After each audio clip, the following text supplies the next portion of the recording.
So you started here, you went here. What happened in here doesn't matter, as long as you got to the end point up there.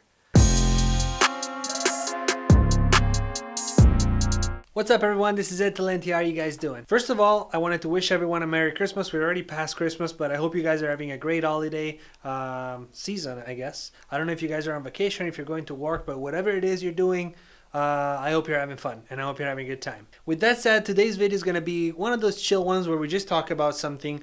This is a topic that's been on my mind quite a bit. And I think it's something that everybody deals with, not only music producers, rappers, musicians, everybody that wants to do something that's not a straight up 9-to-5 job, but they're trying to build something. They all deal with this. And you know, we're approaching a new year. We're about to end 2018 and enter a brand new fresh year. Not that it makes a difference, but sometimes in our head that can be a trigger to like push us to be more motivated and to achieve new things and new results. So I think this video is really important at this time of the year, to keep track of where we're going and to kind of keep ourselves in check, you know? So what I'm talking about today is how to stay motivated when you're not seeing the results that you wanted to see. Before we sit down and start talking and get into the actual video, please click the subscribe button and the little notification bell. I've been posting a lot more consistently. I'm experimenting with different kinds of content. I'm having a blast doing it. I love seeing you guys' feedback. This is going great, and I hope I can stay consistent with these YouTube videos. And yeah, I would really appreciate your support. All right, that's enough talking. Let's get into the video. All right, here we go. I'm gonna make it nice and personal.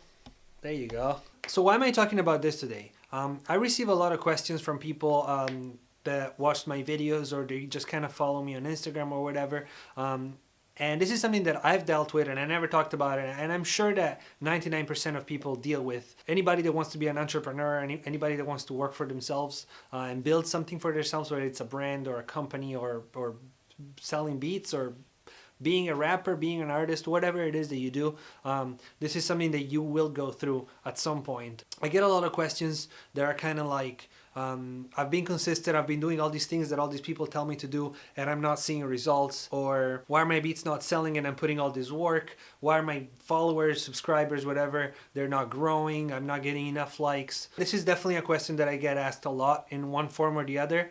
And I thought it would be fun to address it, and it would be something to think about. As always, I like to do these talking videos as like a conversation because they help me put my ideas in perspective and in check and kind of share them with you. So yeah, hopefully some of this information can be useful to you. So all those questions that I just brought up as an example, they all have one thing in common, and this is the first point that I would like to make. A lot of people, myself included, we're used to focusing on what I like to call the output. What is the output? The output is the result, right? If you're looking for followers, the output is how many followers are you getting. If you're looking for likes, it's how many likes you're getting.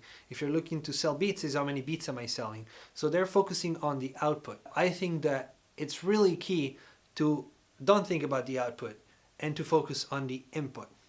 This is why. Let's say I want to grow an Instagram page, right? I just opened a brand new account. I have 0 followers, 0 posts, completely new account, right? And if I focus on the output, you know, what's my output? My output is going to be like, what's my goal with that page? My goal is to gain 10,000 followers, right? Let's say that's my goal. And that's fine to set that as a goal, because at least that gives you a direction of where you're going.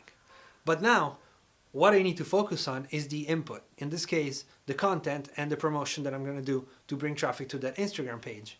Now, if every time I post a picture, I start looking at the likes, it's going to be a little bit depressing, right? Because, you know, I just opened a new page, the numbers are really low, everything is like really low, and the feedback is like very small. So I'm not getting a lot of output. And a lot of people get discouraged by that. I used to get discouraged by that until I realized that the output cannot be my focus, because the output is out of my control. I can't force people to like my stuff. I can't control how many people are going to like my post. And we're just talking about an Instagram page, but this applies to everything. I cannot control that because it's not me doing it. It's other people all over the world that decide to like that post, to leave a comment, to share it, to do whatever. So that part, which is the output, it is not in my control. I can't do anything about it. What I can do is focus on the input. What I can do is put out great content. What I can do is look at the people that did like and did follow me and understand why they liked it and why they followed me and what I can learn from that and how I can apply it to my next input, to my next piece of content, and be like, okay, they liked that I had Darth Vader in the background, I'm going to keep it. You know, focus on your input and focus on perfecting that. Another really important thing to keep in mind that I had to learn through time is that growth has spikes. It's really rare to see somebody growing like just straight up, you know? Usually what happens is that you have a spike because you posted a good piece of content that a lot of people liked. And then you have like a plateau phase or even a dip sometimes.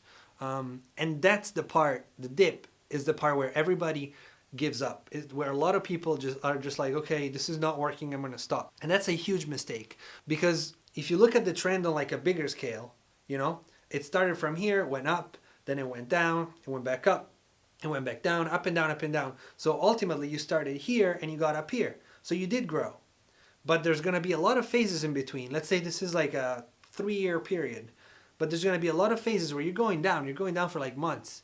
And that can be really frustrating. It can be like, you know, disheartening, because you're like, man, I'm still putting all this work and I'm going down. I was doing so good a month ago. But you got to keep going. You got to keep hitting that nail, because eventually that spike is going to turn around and you're going to have a growth spike and you're going to keep going up, you know, and that's normal. Every business has that. Even if you open a laundromat, you're going to have the same exact thing. You're going to have a growth at the beginning because you just opened. Then it's going to go down a little bit. Because people are going to get used to it, and you know, they're going to try maybe another laundromat. They're just going to value their options. But ultimately, if your laundromat is good, it's still going to go up, because people are going to try a different one. So it's going to seem like you're losing clients, but they're not going to like the other one as much as yours, because yours was awesome. You had the best laundromat in town. So they will come right back to you. This is kind of the same concept right here. You need to expect growth spikes and you need to expect low spikes. But the key is to do it for long enough where, if you look at a, let's say, 3-year period, you see a growth. So you started here, you went here. What happened in here doesn't matter, as long as you got to the end point up there. Let's move on to the third and last point that I'm going to make today in this video. And it's criticism. Criticism is key, because even if you have really low engagement, if you have only 5 people watching your stuff, those are the most important people in the world for you as far as that business is concerned. And you need to really value those people. Instead, what we tend to do is to focus on other people. It's like, okay, I got these 5, I'm going to focus on the next 5. And that's fine to a certain extent, because you do want to grow.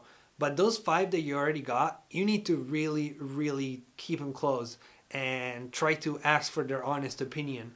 And take feedback in like a constructive way. Even if somebody is not being particularly constructive, because we're on the internet, so you are going to get the guy that's like, this is trash, this beat sucks, you should never make music anymore. You're going to get that guy. But what can you learn from that?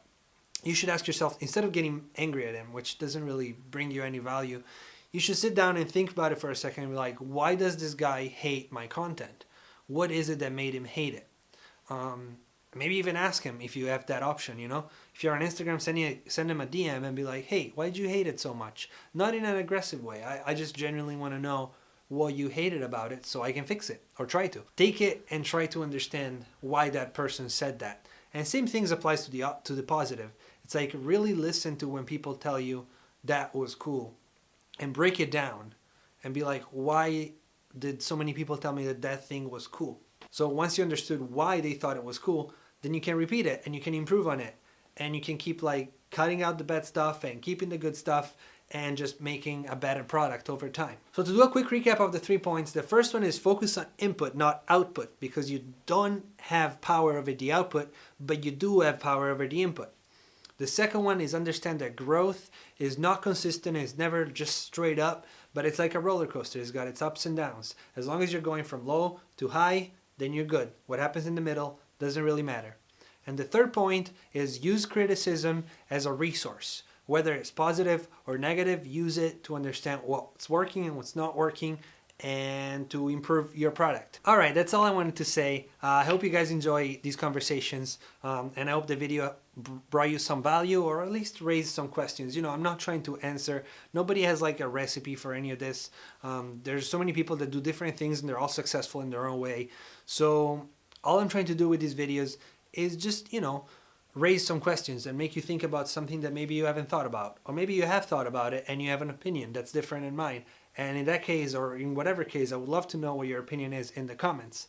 So we can start a conversation and we can actually talk about this. Before you leave, don't forget to subscribe and click the notification bell. And if you have any questions or comments, don't be afraid to write anything you want in the comments and I'll be more than happy to respond. Or you can hit me up on Instagram. It's @edtalenti. Just write me a DM, whether you want to say hi or ask me a question, whatever. And as soon as I can, I will get back to you, I promise. All right, this is it for today. Thank you so much for watching the video. And remember to be positive, and positive things will happen.